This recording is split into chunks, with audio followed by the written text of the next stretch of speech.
Claire Whitmore's car gave out on Victory Drive at 5:30 in the evening on a Thursday, drenched in a heavy summer storm in Savannah where dark clouds sank over the city as if the universe itself was in a foul mood. And today it seemed to carry a touch of cruel irony with it. Rush hour, dusk falling, and she was stranded with an old car that had long stopped believing in its own electrical system. A stranger pulled over, lowered his window, and looked straight at her, with a deep, steady voice, saying that she should get in, and he would take her home. And that was how one stalled engine in the rain became the beginning of everything. Claire's morning had been nothing remarkable. She had survived 3 back-to-back surgeries at the small veterinary clinic tucked in an ivy-covered building on the south side of Savannah. A Labrador choking on a chicken bone, a cat that had leaped from the second floor and dislocated both front legs, and a pet hedgehog with pneumonia after a cold bath. Thursday somehow always seemed to be the day animals made their most foolish decisions. When the clock struck 5, she was exhausted, her scrubs steeped in disinfectant sweat and a smear of dried blood from the cat she had just stitched up. All she wanted was to return to her tiny East Side apartment, collapse onto the sofa with a tub of vanilla ice cream and a trashy show to quiet her heavy mind. She changed in the break room, slipping into jeans and a white t-shirt, pulling on the worn leather jacket she kept at the clinic for days like this. Her old Ford Fusion waited in the lot, soaked and silent, like a shivering stray. The check engine light had been glowing for 2 weeks, but she kept ignoring it. Between saving animals and keeping up with the utility bills, her car came last on her list of priorities, but it seemed to have opinions of its own. She had barely driven a few blocks before the first raindrops fell, followed quickly by a downpour. Rain in Savannah did not fall gently. It roared down as if the sky was grieving something grave. The engine light flickered, a faint whine followed, the car shuddered, and then steam billowed from the hood like a dying breath. Claire managed to pull over just before it died completely. She sat for a moment trying to push back the wave of helplessness rising in her chest. Darkness crawled in. Rain hammered like a pounding heart. She called Emily only to reach voicemail. She called her parents in Atlanta, a 4-hour drive away, no help possible. She had no roadside service. Uber estimated 45 minutes and her phone battery was at 15%. She stood in ankle-deep water at the edge of the road, drenched, watching car after car streak past, as if she didn't exist. Then he appeared. A charcoal gray SUV stopped a few yards behind her stalled car, headlights slicing through the rain. The man stepped out holding a deep blue umbrella.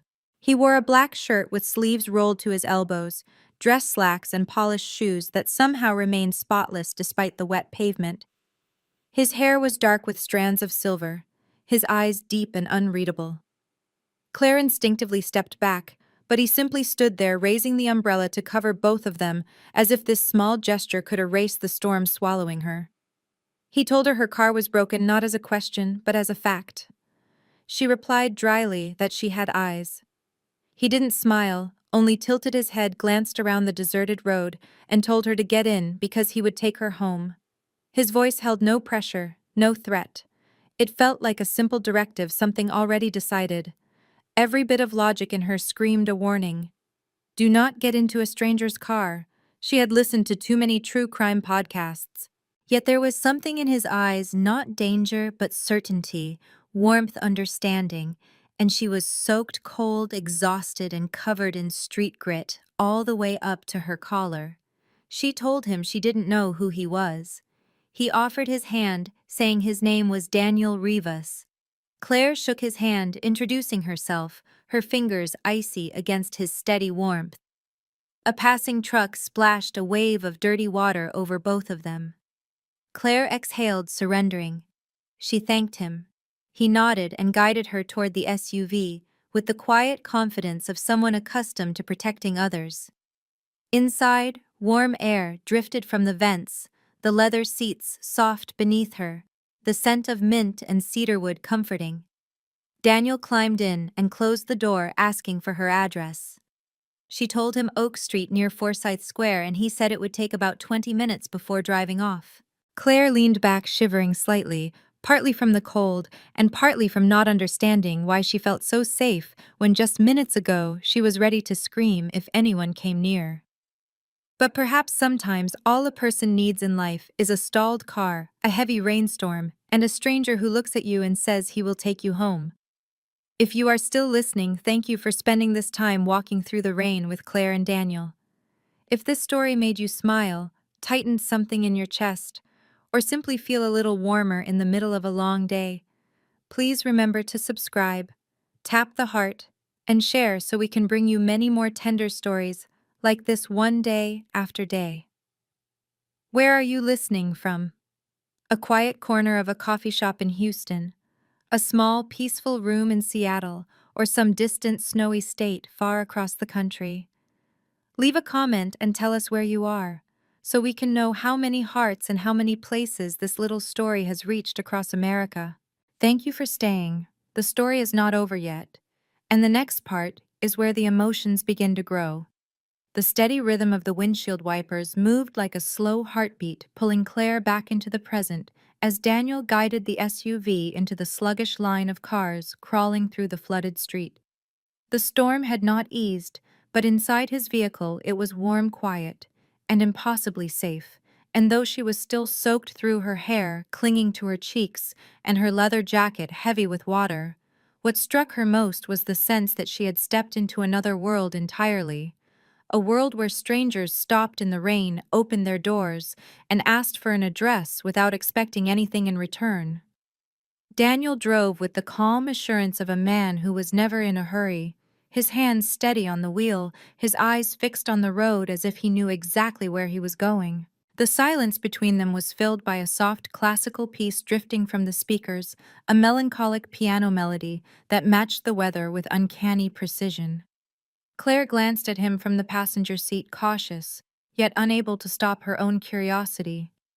He looked older than she was, perhaps in his mid-30s, his face defined by strong lines that somehow did not make him severe, his eyes deep, his voice warm, and his entire presence unlike any man she had encountered before. He seemed like the kind of man a woman might dream about, after a glass of red wine and an old movie playing past midnight. She broke the silence by asking if he lived in Savannah, and he said he did, that he had grown up there and lived in the southern part of the city near the river, then asked if she had been born there, and she told him no, she was from Athens and had moved after finishing veterinary school. He repeated the word veterinary with a faint smile, noting that it explained the lingering scent of disinfectant and dog fur on her jacket, making her laugh softly, a little embarrassed. She apologized if it bothered him, and he told her it didn't, that he owned a Doberman named Leo and was long familiar with such smells. She laughed again when Daniel told her the dog was intimidating only when necessary, and otherwise clung to people like a kindergartner, terrified of fireworks, and hating the sound of the vacuum. For the first time since her car died, Claire felt a small but genuine laugh escape her. Daniel tilted his head as if he noticed. They slipped back into silence, but this time it was comfortable, and as the SUV glided beneath the dense trees lining Habersham, the streetlights cast pale streaks over the raindrops on the glass. Claire brushed her damp hair behind her ear and checked her phone. 12% battery, no signal. She asked whether he often picked up strangers in the rain, half joking, half not, and he told her no, that this was the first time. When she asked why he had stopped, he was quiet for a moment before saying that he did not want to drive past her, go home and spend the rest of the night wondering if she had been all right. The simple truth of it made something tighten gently inside her, because she could not remember the last time someone cared for her without conditions, without pretense, without any reason except genuine concern. She turned slightly to look at him more clearly, and thanked him sincerely, telling him that without him, she might have spent another 40 minutes standing in the rain, only to end up in an Uber, with a driver who did not speak English, and an air conditioner that didn't work. Daniel glanced at her with a small, rare smile that made her turn away too quickly, her heartbeat slipping a little off rhythm. The SUV pulled onto her street lined with old southern homes, white porches, and cascades of bright purple bougainvillea unfazed by the storm. Daniel stopped in front of her second-floor apartment with its warm yellow porch light glowing through the rain. He did not turn off the engine.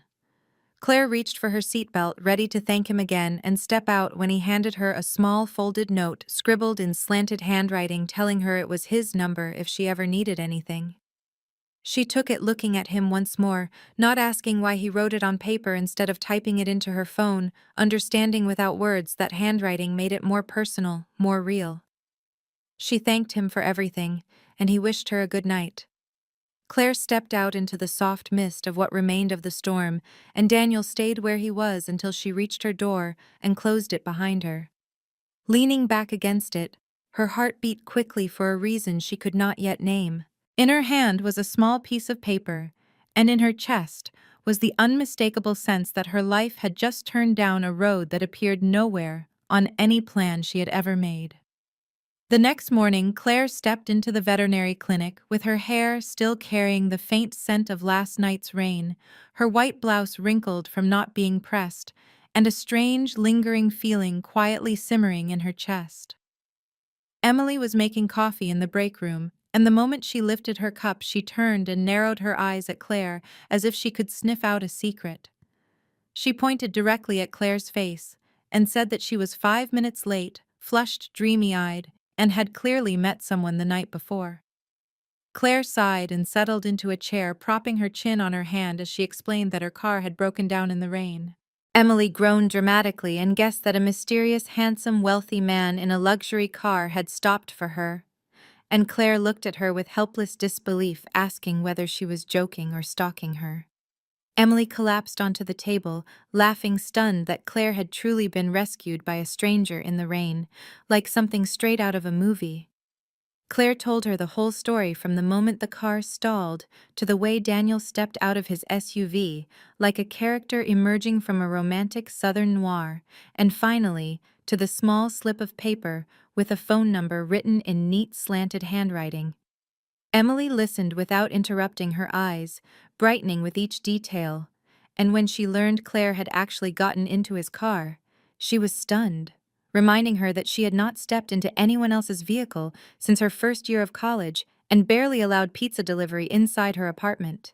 Claire admitted it sounded crazy, but said it hadn't felt frightening, that Daniel had been polite, steady, and had a Doberman named Leo who was afraid of vacuum cleaners, which made Emily clutch her chest, as if overwhelmed by too much sweetness. She insisted Claire had to call him, and when Claire hesitated, Emily threatened to do it herself, demanding a photo of the note, while Claire laughed and shook her head, even as her heart beat faster than usual.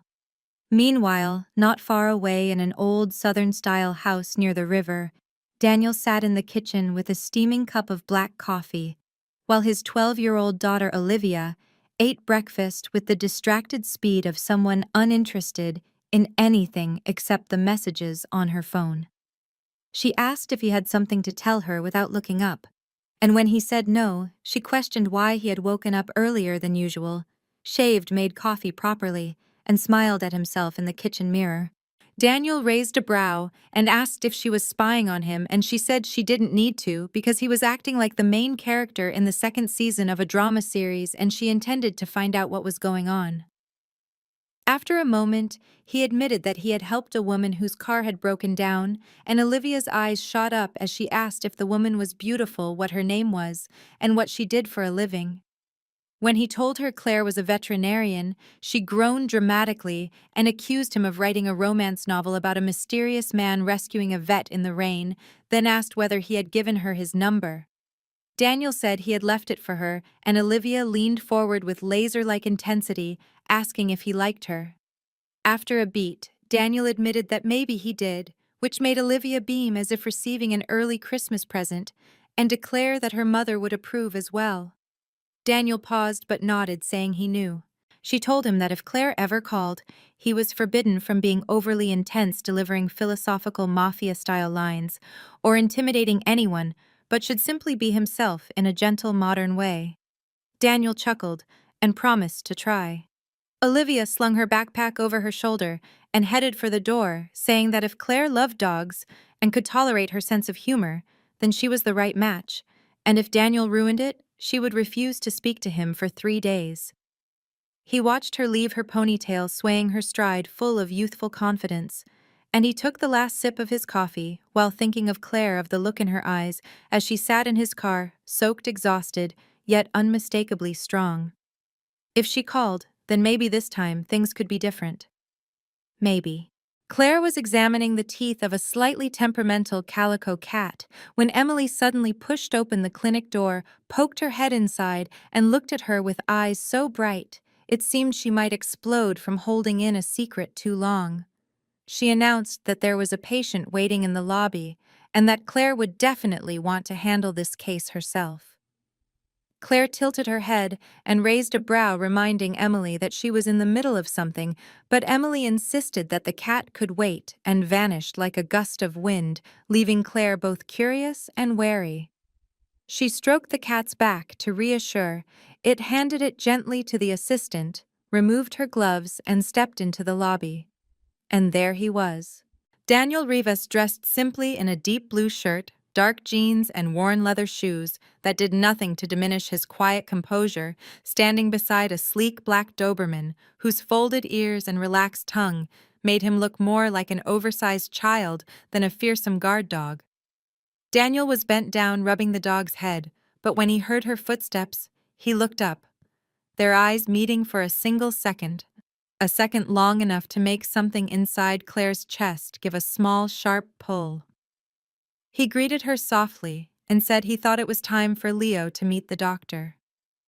Claire tried to keep her voice steady, though she couldn't hide the faint smile tugging at her lips, and Daniel replied that Google had led him back to the woman who had once sat soaked beside him in his passenger seat. Claire knelt to stroke Leo's back, feeling the warmth beneath his smooth coat, and asked what was wrong. Daniel explained that it wasn't serious, that Leo had been eating less and coughing occasionally, and thought it best to have him checked. She led them into the examination room, Daniel taking a seat while she examined Leo's ears, teeth, and abdomen, the dog surprisingly gentle despite being nearly twice her size. Daniel observed that Leo trusted her, adding that dogs could sense things, and when Claire lifted her gaze, their eyes met again, not with urgency or flirtation, but with a quiet attention that felt steady and real. She said she felt it too and called Leo sweet, prompting Daniel to warn that if she called him an adorable fluffball, his pride might suffer, making Claire laugh. Daniel smiled before letting his eyes rest on her hand, resting lightly on Leo's back, and told her she hadn't called. She looked up and admitted she knew, adding that it wasn't because she didn't want to, but because she felt that if they were meant to meet again, it should happen naturally without pressure or expectation. Daniel nodded slowly as if he had anticipated such an answer, then asked what she thought now. Claire stepped back slightly as if giving herself space, though her eyes never left his, and she replied that perhaps fate had a way of scheduling veterinary appointments. Daniel let out a soft laugh and took a small box from his pocket, explaining that it contained Leo's vitamins and that he wasn't sure which ones to continue. Claire examined the label and told him she would review everything carefully and call him later that afternoon. Daniel said he would wait.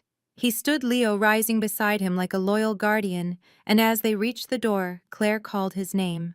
He turned and she told him that next time if Leo needed a follow-up, he could make an appointment, but if he happened to stop by unexpectedly, she wouldn't mind.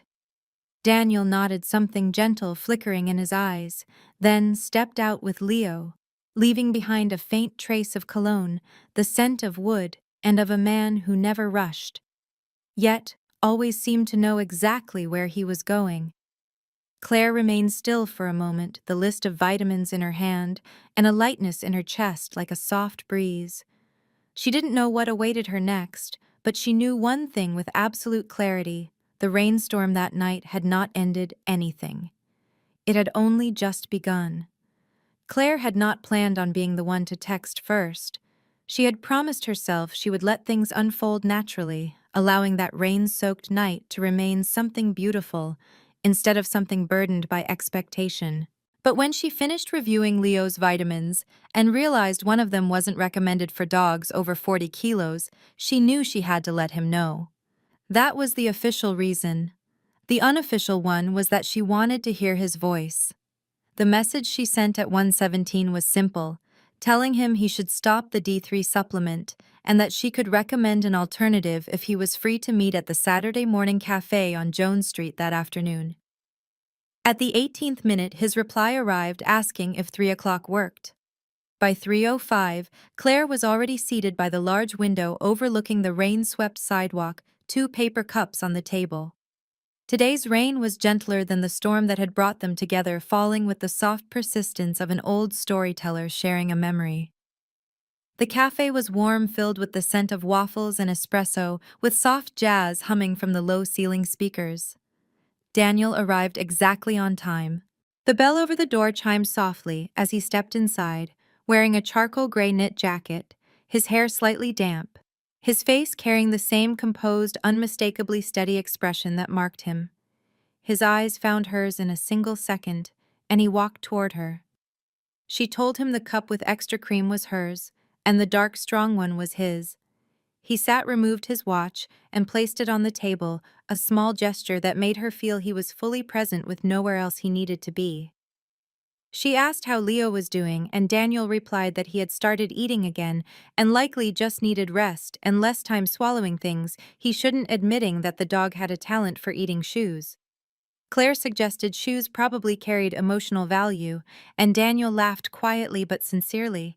She noticed he had a habit of looking directly into someone's eyes when he listened, not distracted, not glancing at his phone, not nodding politely.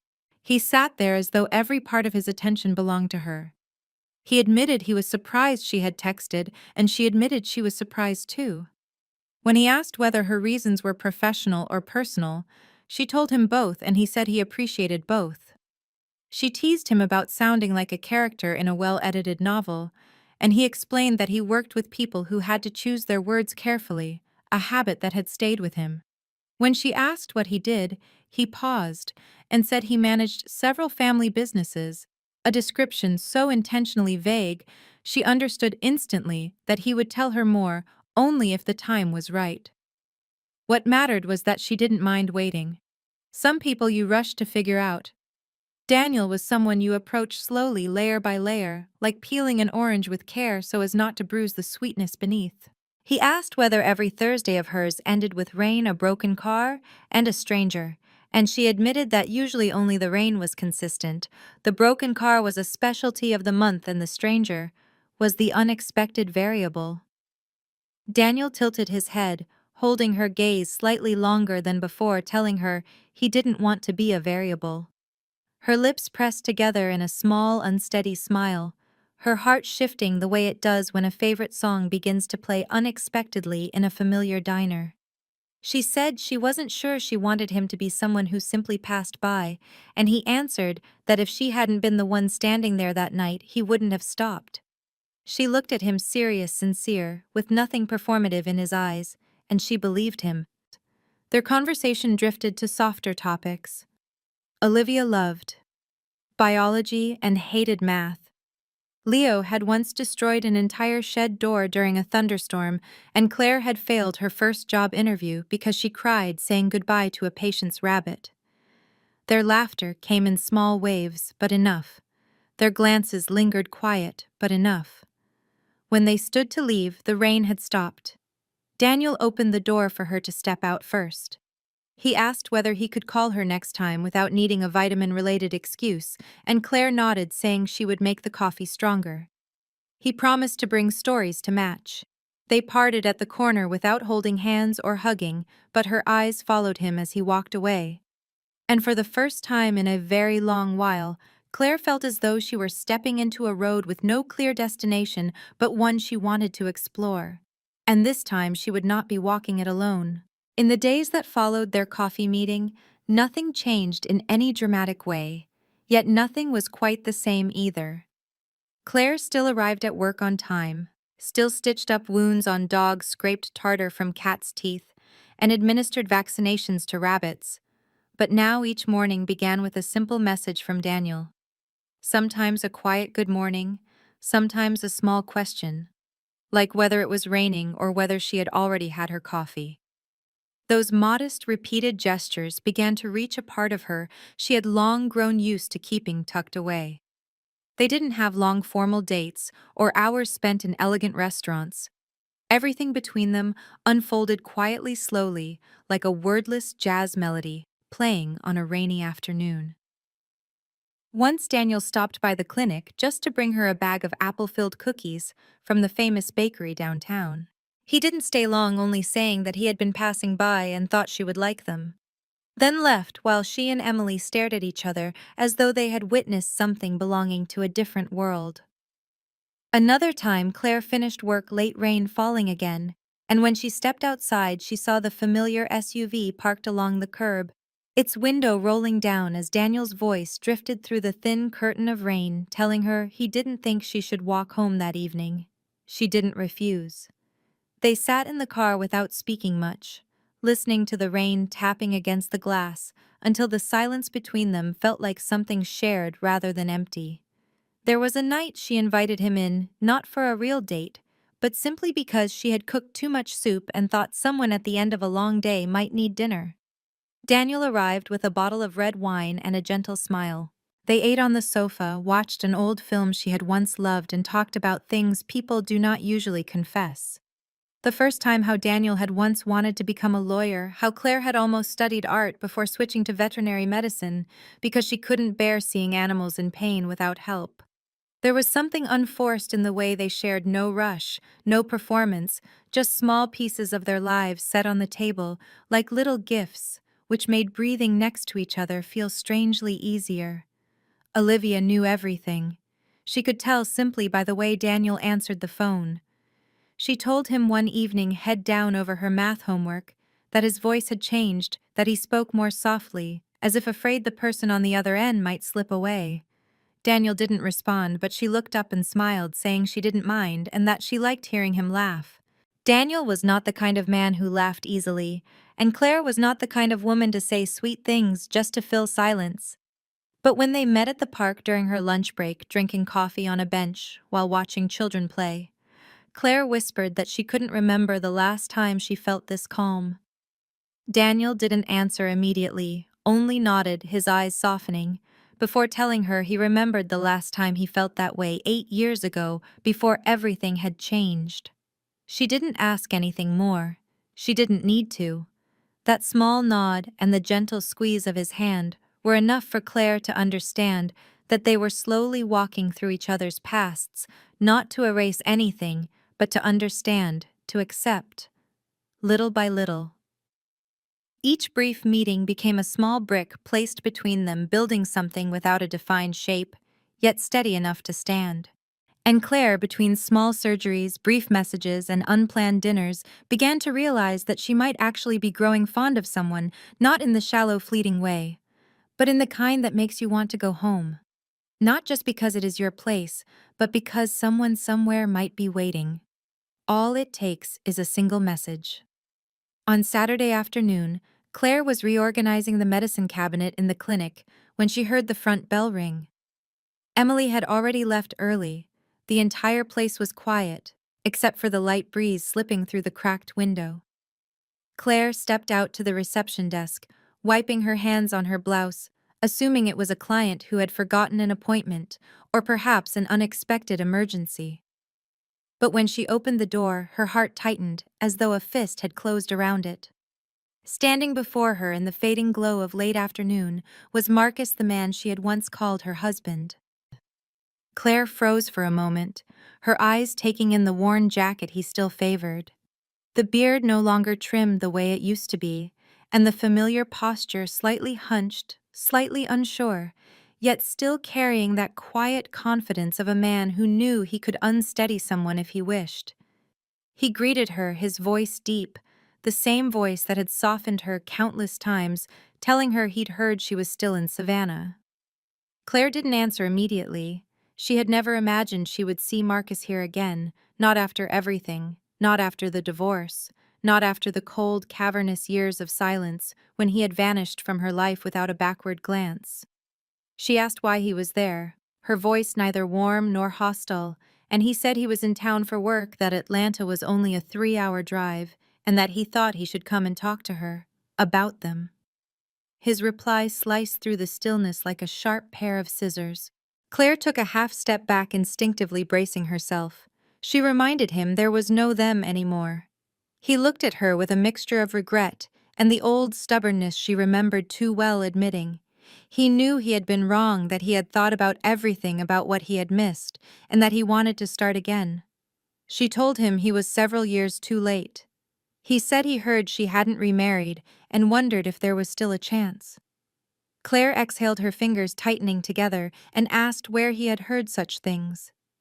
He admitted it came from an old acquaintance from Facebook, noting that she didn't post much, but still used her old name. She told him she kept that name because it was tied to her degree and veterinary license, not because she was waiting for anyone to return.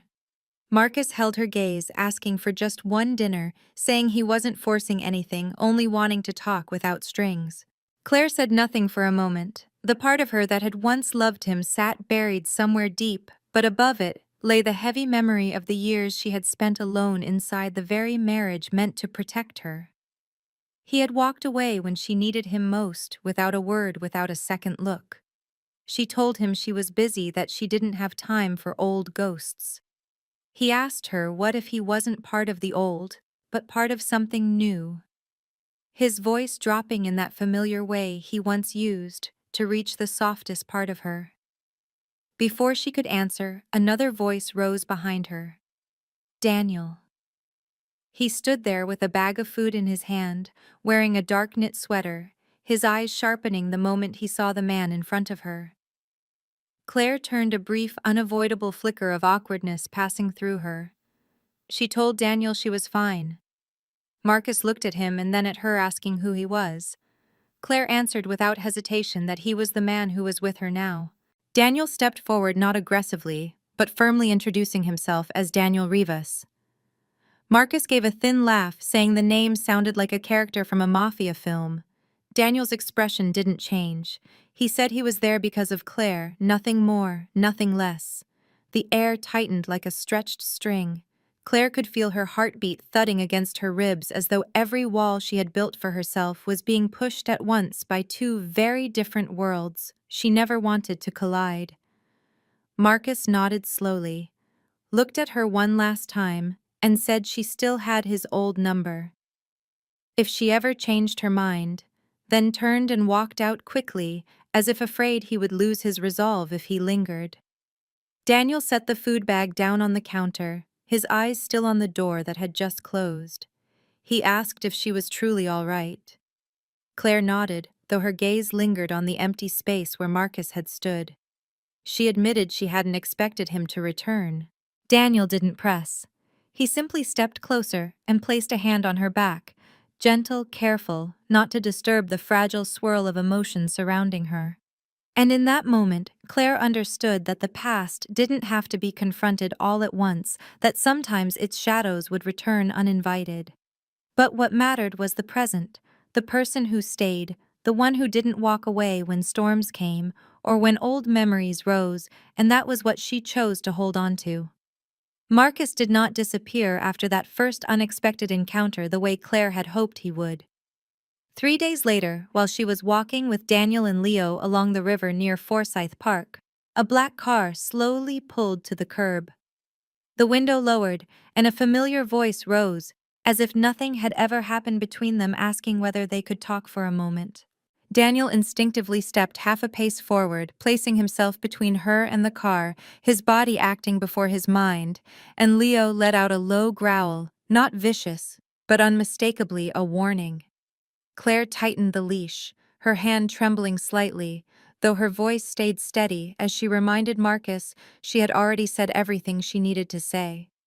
Marcus stepped out of the car wearing a leather jacket, his face thinner than the last time she saw him, his eyes still carrying that mix of confidence and defiance she remembered too well, and told her he only wanted to ask a question. Daniel stood silent beside her, watching Marcus with the cool, alert stillness of someone accustomed to danger, not anger, but clarity. Marcus looked Daniel over and made a dry remark about him staying close, and Daniel answered that he was not hovering, but simply there because of Claire. Marcus shrugged and suggested she should choose a bluntness so shameless, Claire involuntarily stepped back, stunned. She asked what he really wanted, and Marcus admitted he was in trouble with finances and needed help, prompting Claire to let out a brittle, incredulous laugh when she realized he had come to her after disappearing for 2 years without a word, only to return now because he needed money. Daniel's voice dropped lower as he told Marcus it would be best if he left.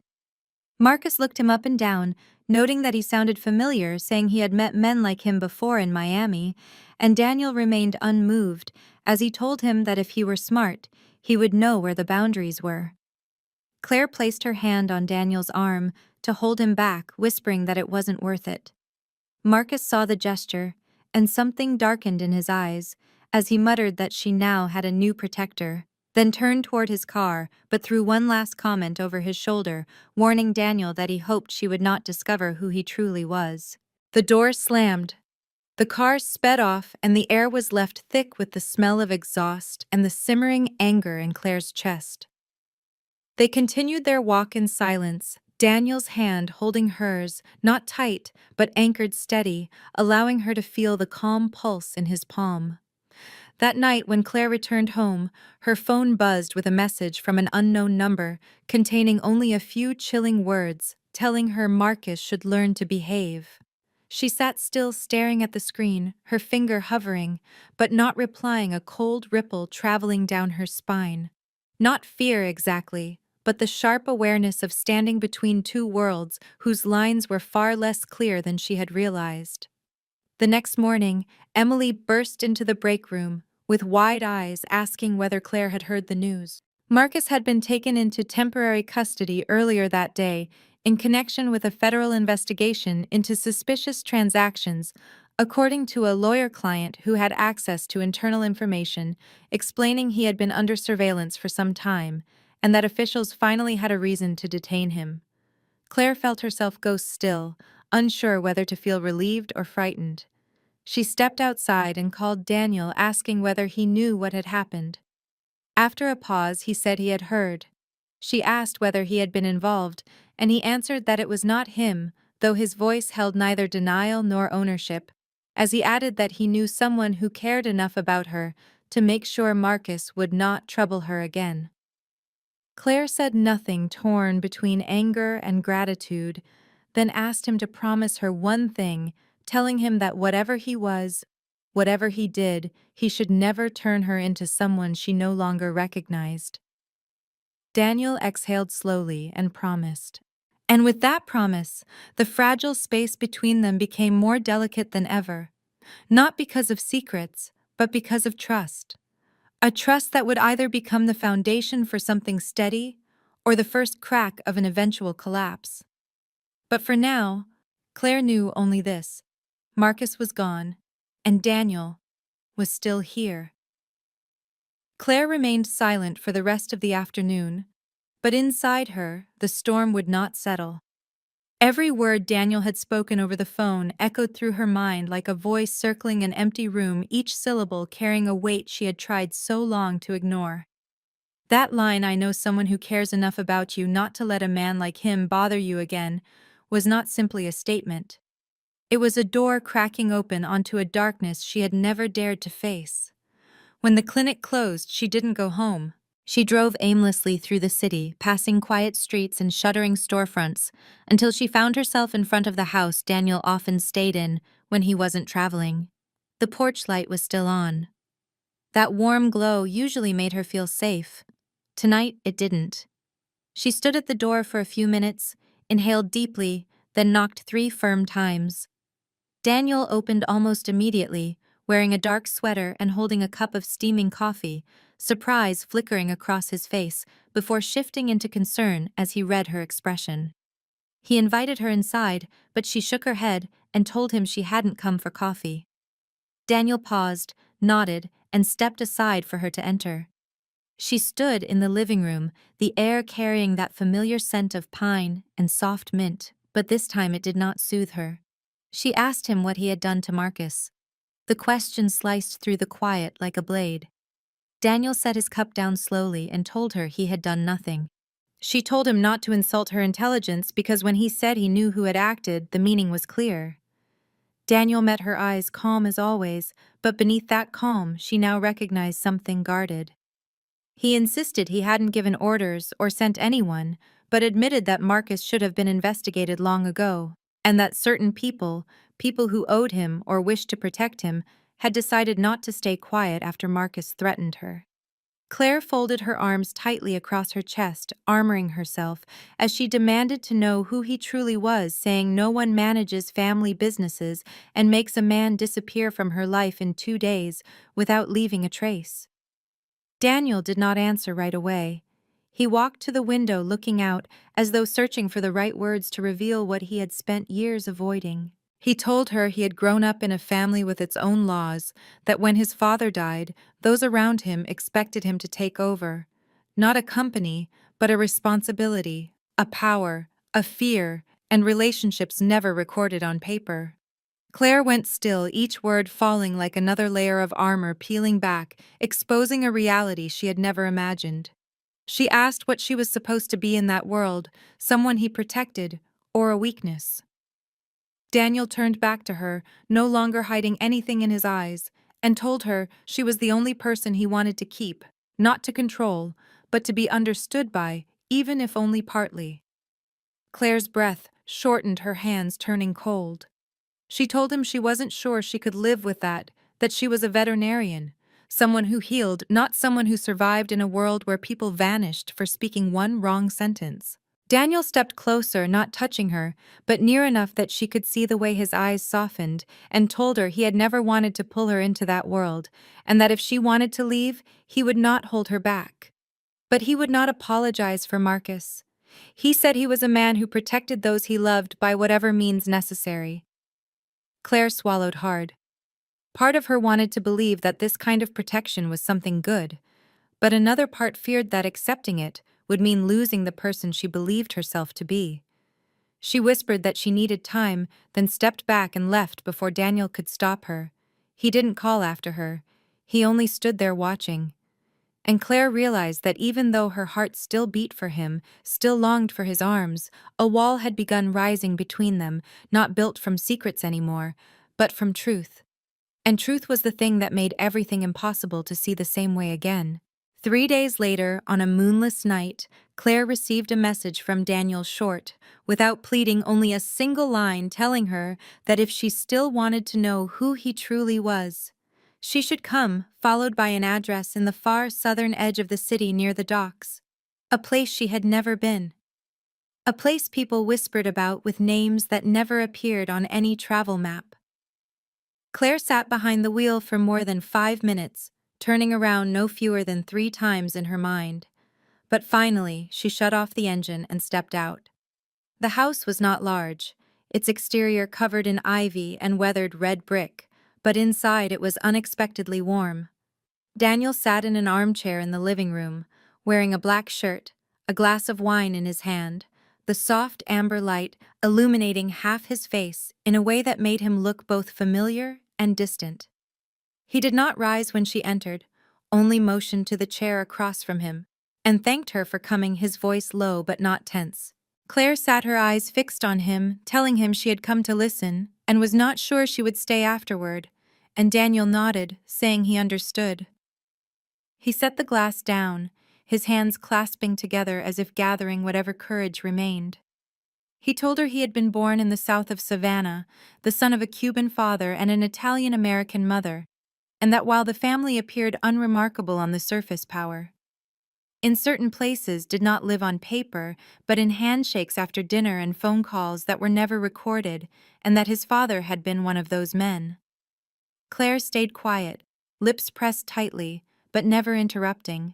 Daniel continued, his voice slow, peeling away layers like old paint from a door, telling her that when he was 16, he first saw his father command men without raising his voice, simply sipping his coffee and speaking one sentence, and older men bowed their heads and obeyed, and that was when he realized the world did not move through laws, but through fear and loyalty. He paused, looking down at his hands, and said he had not chosen the path, but once someone stepped into it, leaving was almost impossible. And when his father died, he was the only one clear-headed, cold enough and angry enough to hold everything together. She could call it Mafia if she wanted, he said, and he would not argue, but to him it was family people who would die in his place without asking why. Claire felt her heart pounding not from fear but from the stark honesty in his words. Daniel was not hiding or romanticizing anything, he was stripping himself bare, exposing a past he had likely never spoken aloud. He told her there was a time he thought he would spend his entire life in that world, sending Olivia to school with bodyguards using false names whenever he left the state, signing contracts on paper but never writing the real words. Then he said he met her. Claire exhaled softly as though her heart had finally unclenched after days of tension. She asked why he was telling her all of this now, and he gave her a sad smile, the saddest she had ever seen on him, saying it was because she had asked, and because he didn't want her to love a man she didn't truly know. She asked whether he thought she loved him, the words escaping like breath, yet marking the first time she admitted the possibility. Daniel did not answer. Instead, he rose and walked toward her slowly, each step careful, as if afraid of shattering something fragile between them. He told her he wanted her to choose not between him and anyone else, but between darkness and light, and that if she walked away after tonight, he would not blame her, but if she stayed, he promised she would never need to fear the man standing beside her. Claire looked at him for a long time, without tears or words, but with a quiet storm in her eyes. Then she stood, moving closer, not to flee, but to look more closely, as if making sure he was truly the same man who had opened his car door in the rain that night, who had brought apple pastries to the clinic, who looked at her as though she were the answer to years of wandering. When she placed her hand on his chest where his heartbeat remained steady beneath her palm, she whispered that she was not promising anything, but she was still here. Daniel didn't smile, but she felt the release in his shoulders, the subtle shift of someone who for the first time in many years could finally breathe. That night, Claire did not go home immediately after her conversation with Daniel. She drove aimlessly through the narrow streets of Savannah, where the pale gold of the streetlights shimmered against the wet pavement, where the shuttered doors of quiet houses suggested a peace she was no longer certain she still belonged to. In her mind, Daniel's voice continued to echo, steady and honest, without a single apology for who he was, and strangely, that unsettled her more than anything else. She had always believed that if the truth ever surfaced, she would know exactly what to do, that she would walk away, save herself the way she once did after leaving Marcus. But this time was different. Because Daniel was not Marcus. He had not hidden things to manipulate her. He had hidden them because he feared she would leave. And when Claire finally returned to her small apartment close to midnight, she only managed a quick shower before collapsing onto the sofa, arms wrapped around a thin pillow, eyes wide open against the ceiling. Inside her was a battle with no victor, her mind insisting that loving a man like Daniel meant wagering her life on a gray world she could not control, and her heart replaying his laughter, his tenderness with his daughter, the way he looked at her as if she were the answer to something broken in him. At the same time, in Daniel's quiet house, the light in the living room was still on.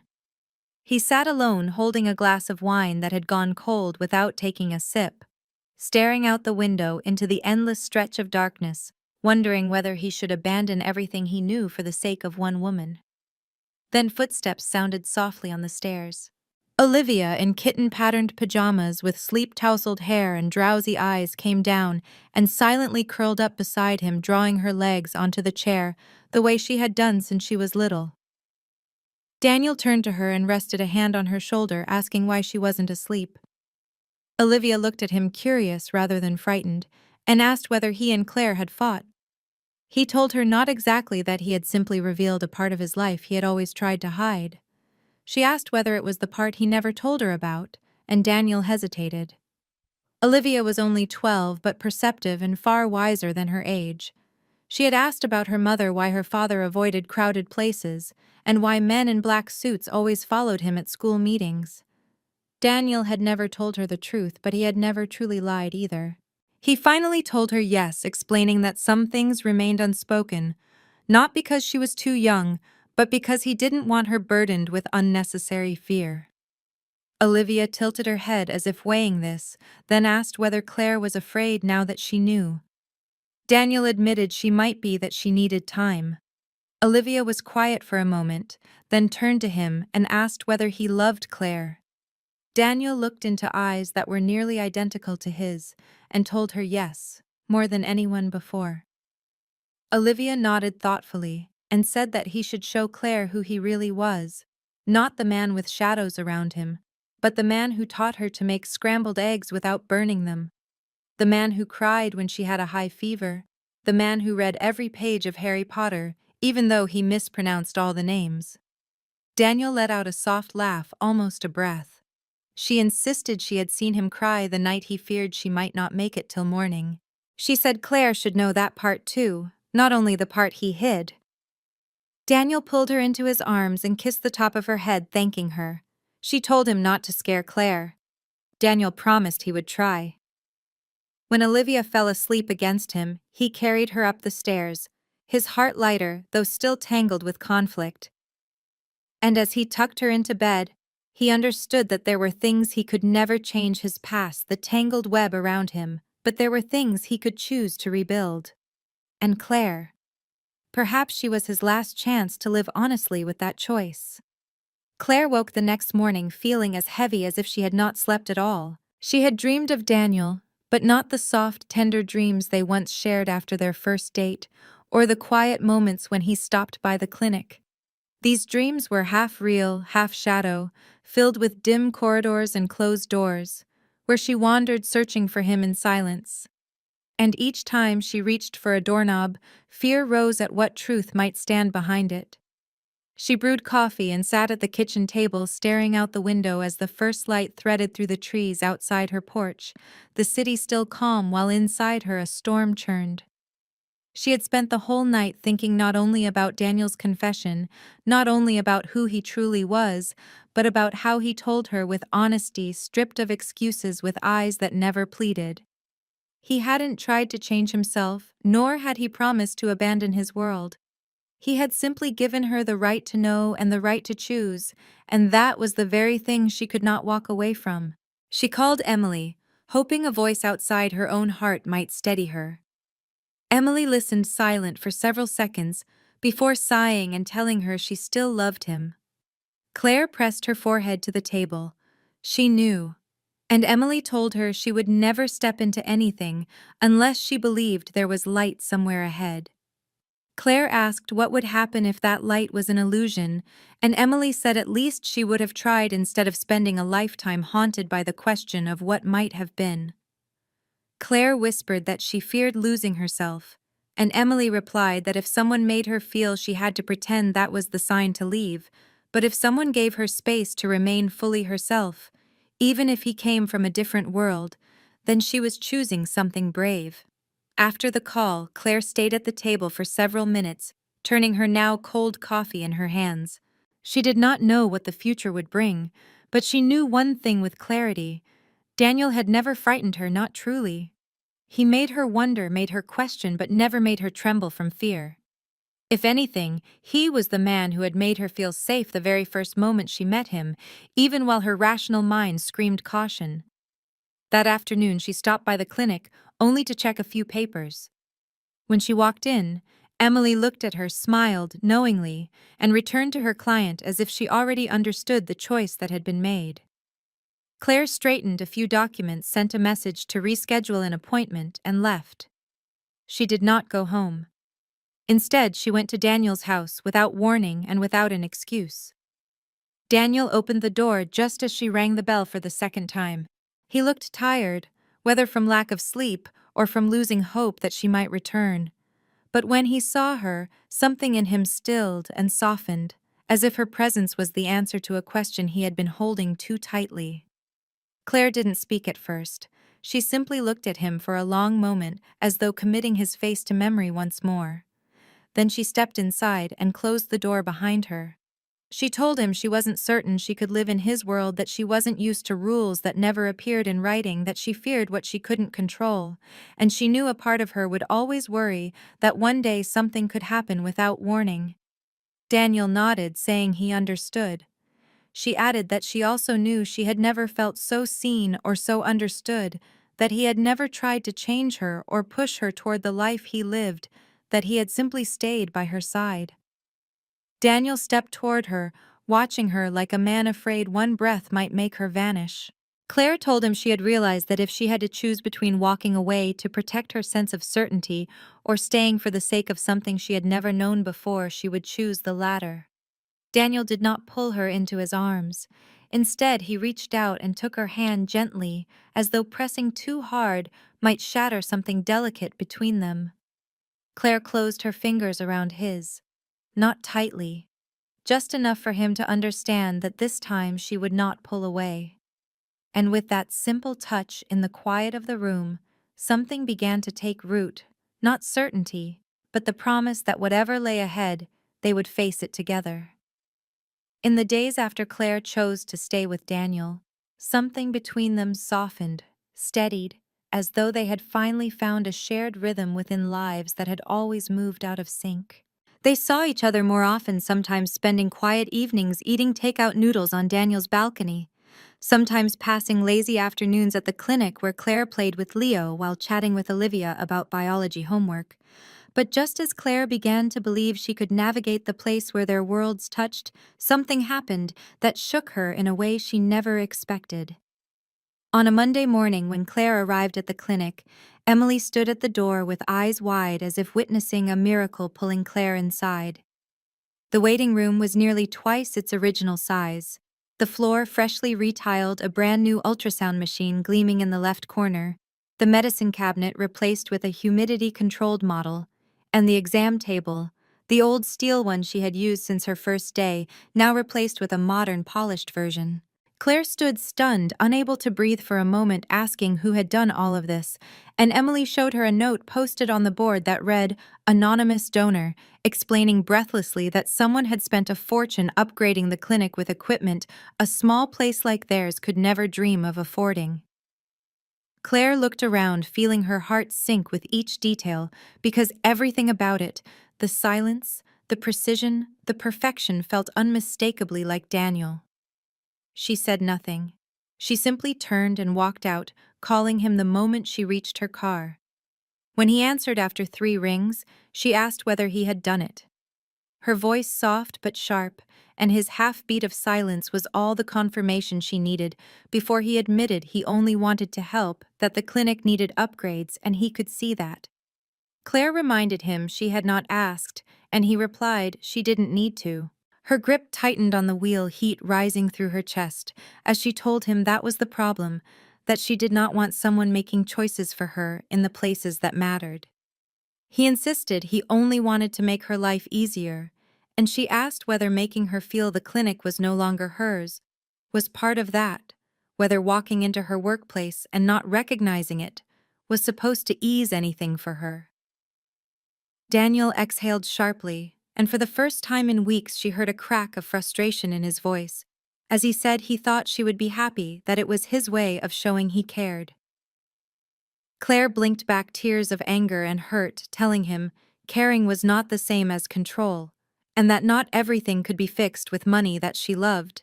The clinic, not because it was beautiful, but because it was the work of her hands, of Emily's hands, shaped by every patient that had walked through their doors. Daniel grew quiet before apologizing, not with the gentle apologies he sometimes used, but with the weight of someone realizing he had misstepped. He admitted he was used to solving problems his way, and Claire told him that was exactly what frightened her, that she did not want to become someone orbiting his decisions, losing her own life and boundaries. Daniel's voice lowered as he offered to undo everything. Bring the clinic back to the way it was, if that was what she wanted. Claire closed her eyes, her chest aching, telling him she didn't want to go back, only to be asked first. On the other end of the line, Daniel's voice grew deeper, edged with a fear she had never heard before, asking what she needed from him now. Claire drew in a steadying breath and told him she needed to know they were 2 people walking side by side, not him leading while she ran to keep up. And for the first time, Daniel did not have an immediate answer. It was that moment of silence that made Claire realize that if they were going to move forward, they would have to learn how to speak to each other in true equality, not through one-sided sacrifice, not through overprotection, but through choice from both of them. 3 days after that heavy phone call, Claire did not send Daniel a single message. She still went to the clinic, still smiled at clients, still worked with Emily to soothe frightened cats and trembling old dogs. But inside her was a nameless emptiness, a mix of anger, longing, and quiet doubt about the choice she had made. On Saturday evening, while she was organizing the medicine cabinet at the end of her shift, the clinic door suddenly opened. Daniel walked in without warning, without flowers of apology, without the soft expression he usually carried. He stood there beneath the warm yellow light, his dark gray shirt catching the glow, and in his eyes was a resolve colder than any she had seen in him before. Claire stood upright, wiped her hands, folded her arms, and met his silence with her own. Daniel spoke first, his voice low and direct, telling her he was a man used to commanding an entire system, giving orders that were obeyed without question, that it was how he survived, how he kept himself, Olivia, and everyone he cared for safe, and that he had never learned how to ask permission. Claire lifted her chin and asked whether he thought he didn't need to learn with her, and Daniel clenched his fist, saying that wasn't what he meant, but that she couldn't expect him to turn into another kind of man simply because she disliked how he solved problems. Claire told him she was not asking him to change who he was, only to treat her as an equal, not as a woman who needed protecting or someone whose life he could untangle with money, but as a partner, someone whose voice mattered. Daniel let out a short, humorless laugh, shaking his head, as he reminded her she worked with animals, while he worked with people capable of killing each other over a contract, that his world had no room for mistakes, that if he didn't act first, others would act for him, and she couldn't understand that. Claire stepped closer, her voice taut as a stretched wire, as she said he was right, that she did not understand that world and did not want to understand it. But if he continued to use it as an excuse for not respecting her, he should not be surprised if she refused to stay. Daniel stared at her for a long moment, the kind of silence that sat on the thin line between past and future, before saying quietly that he had never meant to control her, that he acted because he knew no other way to show he cared. Claire answered that caring was not doing everything on her behalf, but listening, asking first, allowing her to be tired, to be weak to decide. Daniel sat down, his hands clasped between his knees, his head bent as though a burden he had carried for years finally had a name, admitting he was used to protecting the people he loved with power. But she did not need that. Claire sat next to him and touched his hand for the first time in days, telling him she didn't need power, she needed trust. Daniel lifted his gaze, his eyes faintly shining. She could not tell whether from exhaustion or emotion, confessing he had never loved anyone without trying to hold on by any means he had, but perhaps keeping her was not about holding tight, but learning to ease his grip. Claire smiled softly, her voice gentler as she told him he didn't need to ease too far, only to learn to walk beside her instead of ahead. Daniel nodded slowly, and in the warm glow of the clinic lights, neither of them spoke again. But when Claire laid her hand in his, not too firmly, yet firmly enough, something shifted between them, not an end to conflict, but the beginning of a deeper understanding, the kind that no longer needed proof in words, but in patience, in choosing to sit together after the storm of an argument, and in choosing still to love, in a more grown, steady way. 1 week after their fierce argument, just as things between Claire and Daniel seemed to have settled into a new balance, Daniel sent her a message on Saturday morning that read, "Come to my place for dinner tonight. Olivia will be here, and there's a small surprise." Claire stared at the words, feeling her heart beat slow for a moment. Olivia, that 12-year-old girl who was the brightest piece of Daniel's life, was no small detail, and Claire understood without him saying it that this was a step that mattered. Meeting family was never simple, especially when the man inviting you lived within the gray edges of a world most people only whispered about, yet guarded his daughter as the one untouched source of light. Claire arrived at 6 o'clock with a box of homemade cookies, the second batch, because she had burned the first, telling herself that children liked anything with chocolate chips. Daniel's home glowed with warm yellow light, the scent of something roasting drifting from the kitchen. He opened the door wearing a pale blue shirt and jeans, a softer version of himself, as though he too was trying to blend into something more ordinary for the night.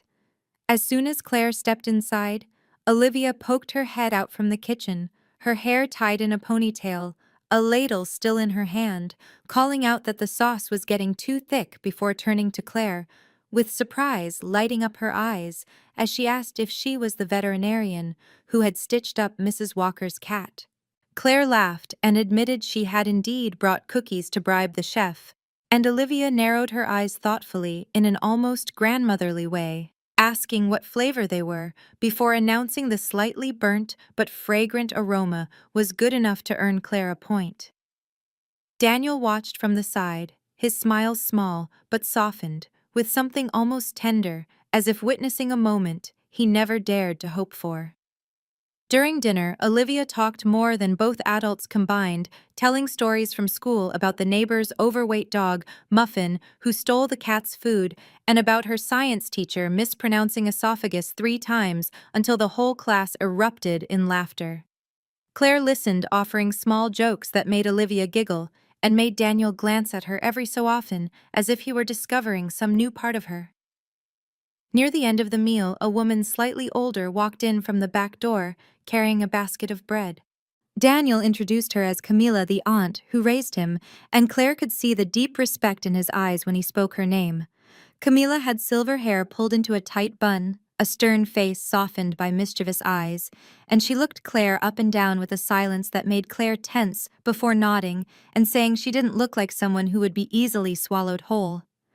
Olivia burst out laughing, explaining that Aunt Camilla called most of Daniel's former girlfriends soft candy pretty but quick to melt. Claire flushed, unsure what to say, until Camilla added in a gentler voice that Claire had the look of someone unafraid to get blood on her hands for a puppy, but soft enough to cry for 3 days when the first stray she tried to save didn't make it, and Claire admitted that was exactly what she had done. Camilla's smile then warmed the first truly tender expression she had shown, and she said that meant Claire just might be able to save Daniel too. The evening ended with laughter, slightly burnt cookies that somehow tasted perfect, and a cup of hot cocoa Olivia made especially for Claire. As Claire gathered her things to leave, Olivia ran after her and slipped a small piece of paper into her hand, whispering that Claire was the first person her father had invited home since her mother, and asking her not to hurt him, because he would never say it aloud, but she knew. Claire pulled the girl into her arms, her heart softening like water settling after a storm. Driving home that night, Claire realized she wasn't just falling in love with a complicated man. She was stepping quietly into a family, a small, unusual, spirited family, but warmer than anything she had known in a very long time. On Sunday morning, as Savannah settled under a soft, familiar rain, Claire woke in Daniel's kitchen with the scent of freshly brewed coffee drifting through the room like a quiet overture to a day without hurry. She was still wearing his oversized shirt, her hair twisted loosely at the back of her neck, her hands wrapped around a warm mug as she stepped into the kitchen where Daniel stood with his back to her barefoot chopping onions for an omelet in a simple black t-shirt. Looking so calm, it felt as though the world outside with all its complications had never laid a hand on him. Leaning against the counter, Claire sipped her coffee and teased that if someone took a picture of this scene, they would think he was a perfect man. And without turning around, he tilted his head and asked who said he wasn't. She laughed softly and moved closer, just as he set the omelet on the table, and they ate in a gentle, unhurried silence, broken only by the sound of rain against the windows and the faint clink of forks on porcelain. Near the end of breakfast, Daniel stood to get more orange juice and, without seeming to think, opened the drawer beneath the microwave.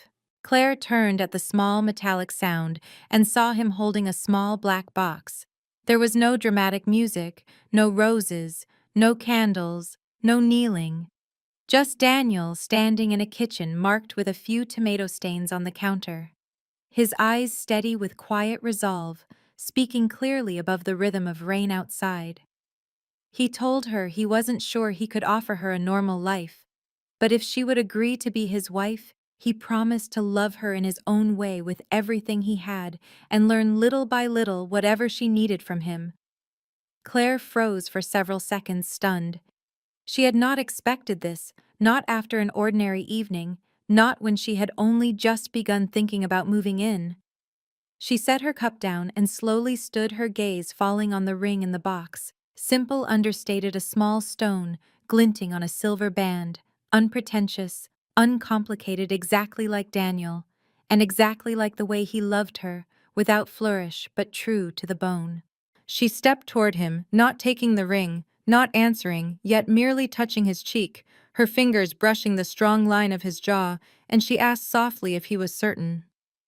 Daniel smiled, a small smile that still made her heart tilt, and said he was as certain as he had been this morning when he realized he couldn't drink coffee unless she made it.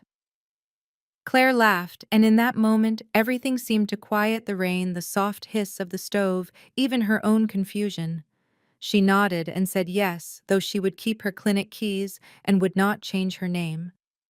Daniel laughed, wrapped his arms around her with the tenderness of someone holding something precious for the first time, and told her those terms were perfectly acceptable and that her yes was all that mattered. Olivia would later recount how she came downstairs to see her father spinning Claire in the middle of the kitchen, the omelet sliding off the plate and the ring nearly slipping to the floor when Leo sneezed at exactly the wrong moment. But what Claire remembered most about that rainy morning was not the proposal nor the ring, but the sense of relief, as if she had finally set down a heavy suitcase after a long journey. She had chosen a man who was imperfect, who lived in a world marked by shadows. But she also knew that in those shadows his hand had always reached for her, not to force or to hold too tightly, but to take hers gently, firmly enough that she never felt lost. And for the first time in her life, she felt she truly belonged, not to a house, but to a person. Claire moved into Daniel's home on a soft, sun-warmed Saturday morning, a few weeks after the engagement ring had settled onto her hand, as though it had always belonged there. The move wasn't difficult. Her old East Side apartment had been small, holding little more than a lazy sofa, a low bookshelf, and a three-legged cat named Pudding. Daniel offered to hire movers, but Claire laughed and said she wasn't bringing her whole world with her, only the pieces that made her feel like herself. So that morning, Daniel's SUV was filled with boxes of books, soft blankets, a few clumsy cat paintings she had made, and a small elephant-shaped lamp Olivia declared adorably tacky. Daniel's house had always been spacious, orderly, and slightly cold, with its dark gray tones, wide glass windows, and minimalist furniture. But within days of Claire living there, the space began to shift. A blue and white checkered tablecloth appeared on the dining table. The kitchen gained a jar of dried lavender Claire claimed was to cancel out the smell of fried onions. Pudding claimed the living room windowsill as though it had been built for him alone. Olivia, cautious at first, slowly warmed to the idea of having someone who made nighttime cocoa, checked her English essays, and sometimes hummed softly in the kitchen while cooking. Claire never tried to be a stepmother.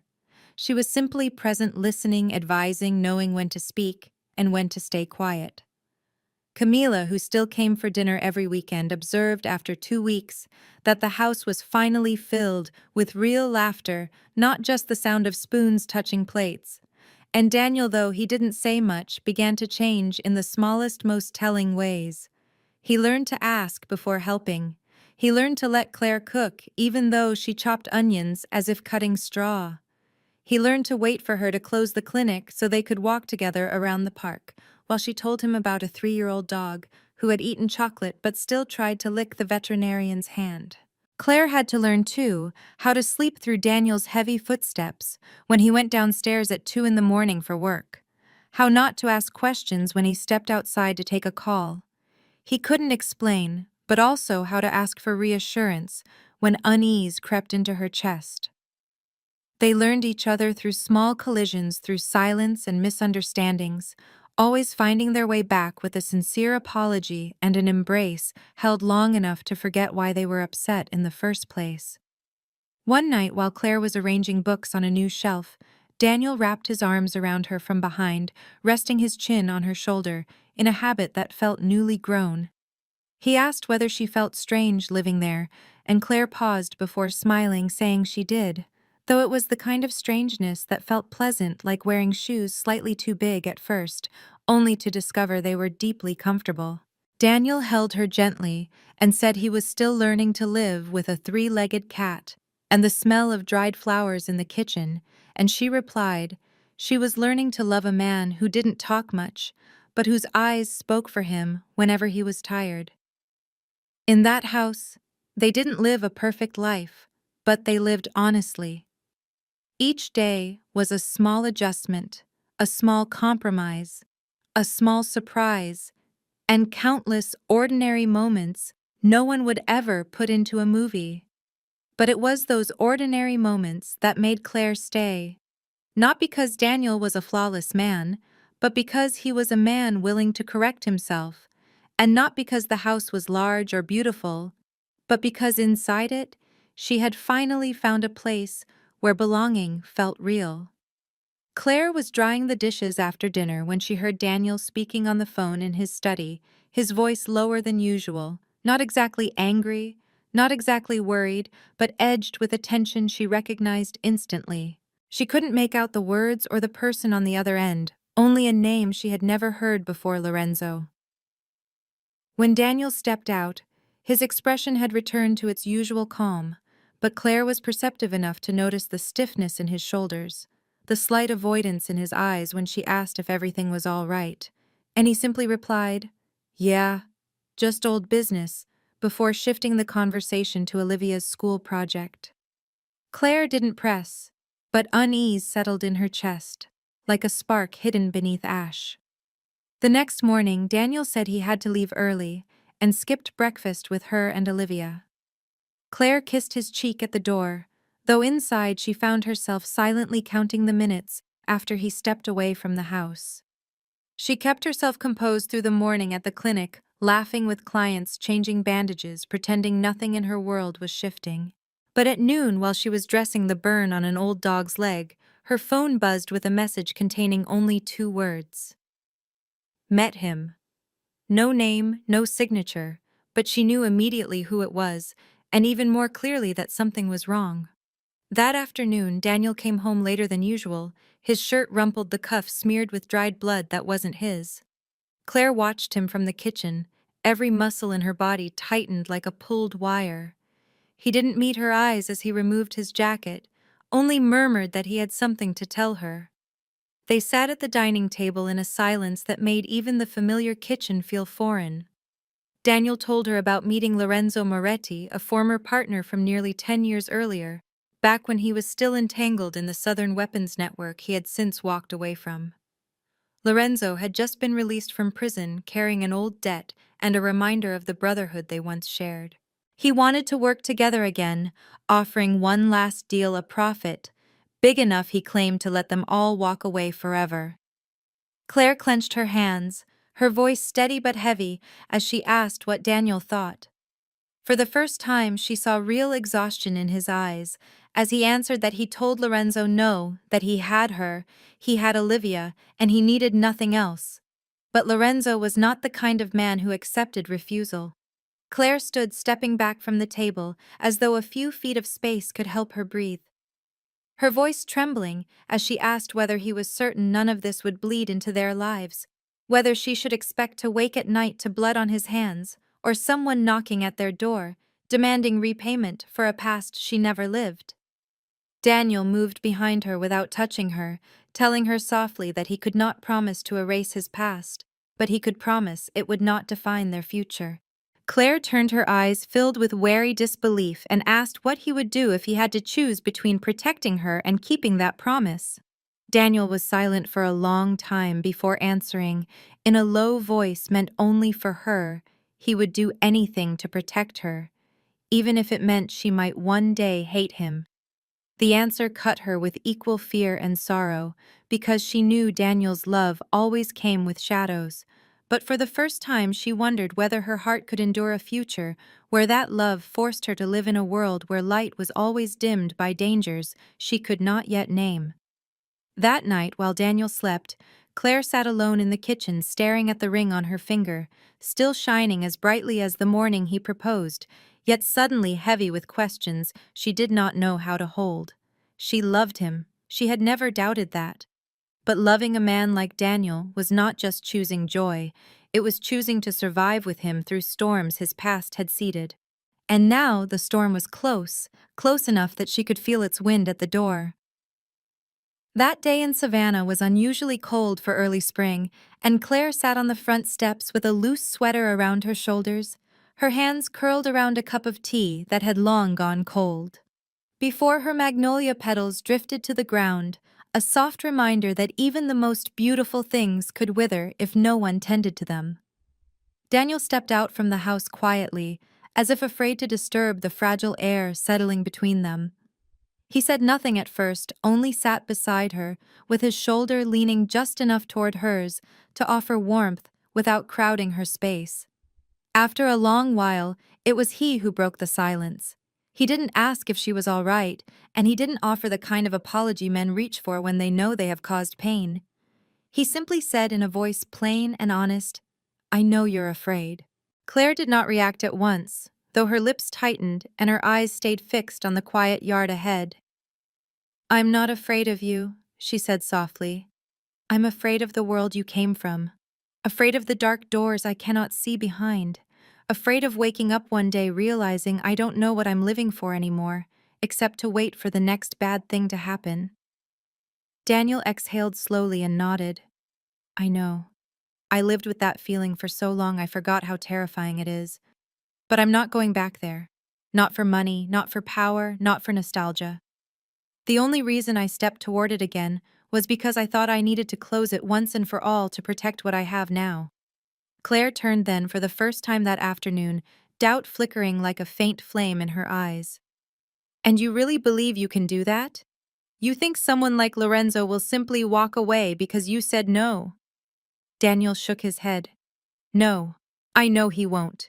But just as I once found a way out of that world, men like Lorenzo, or any shadow that still tries to reach for me, won't pull me back unless I allow it. Every day I live with you and Olivia, I am more certain I don't belong there anymore." Claire fell silent for a moment, and then she said what had been pressing against her heart. "I don't need you to be a hero. I don't need you to be some kind of moral example either. I just need you to be honest with me. Don't hide anything from me again, no matter how ugly it is." Daniel met her eyes without flinching. "I promise. I can't change my past, but I can give you every truth of who I am now, and I can build a future with you that you don't have to fear." They stayed like that for a long time, surrounded by the soft rustle of wind and the damp smell of earth after last night's rain. Claire tilted her head and rested lightly on Daniel's shoulder. There were no declarations, no tears, only the gradual sinking of their breaths and the quiet return of trust.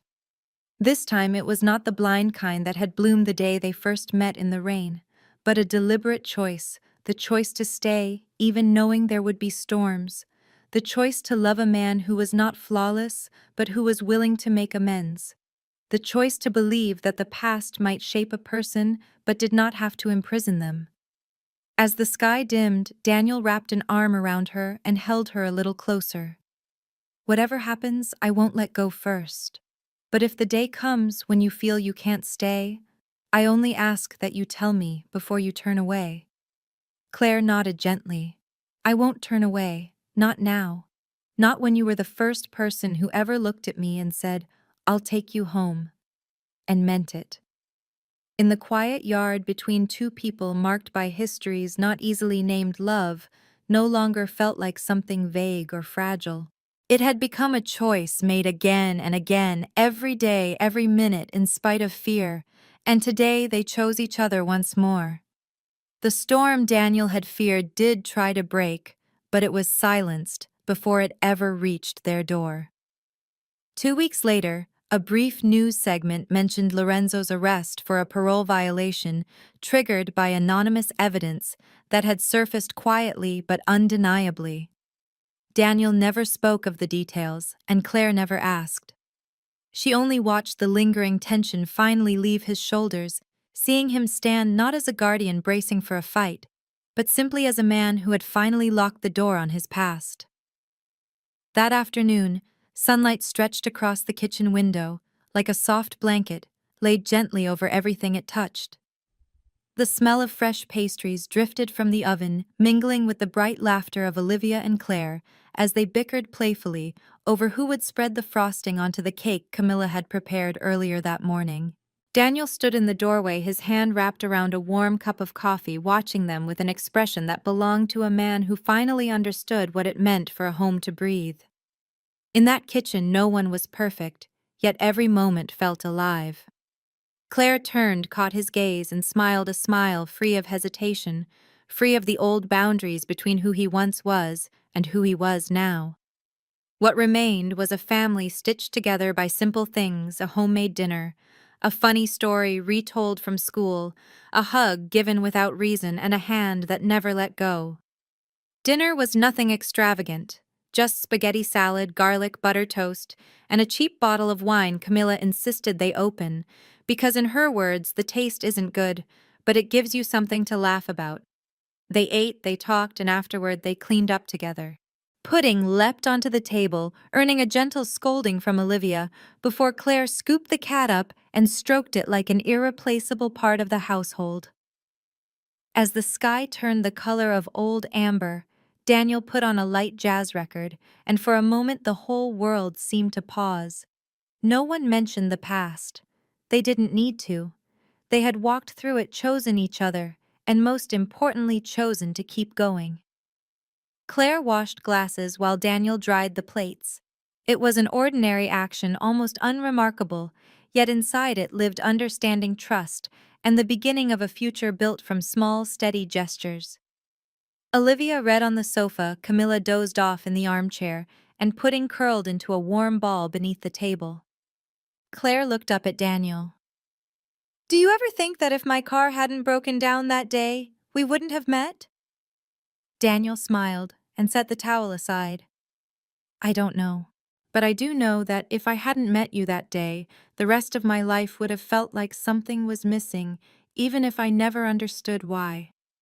Claire stepped closer, resting her head against his chest. "I feel the same."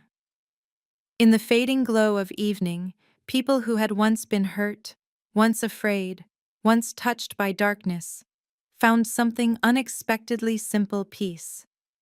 Not the dramatic kind, not the loud kind, just the quiet harmony of two hearts beating in rhythm, choosing to slow down, choosing to love more deeply, choosing to be grateful for every fragile minute.